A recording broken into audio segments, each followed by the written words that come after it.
একসময় বিপ্লবীদের আস্তানা ছিল এই শরবতের দোকান।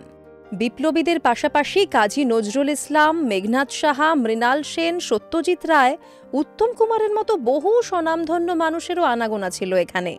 একটা মেন শরবতের দোকান ছিল না, একটা বিপ্লবীদের গোপন আস্তানাগার হিসাবে একটা সামনে শরবত, পেছনে ঘরটা যেটা আমাদের এখন শরবত তৈরি করা হয়, যেটা আমাদের সেই ঘরটা বিপ্লবীদের একটা গোপন আস্তানাগার ছিল।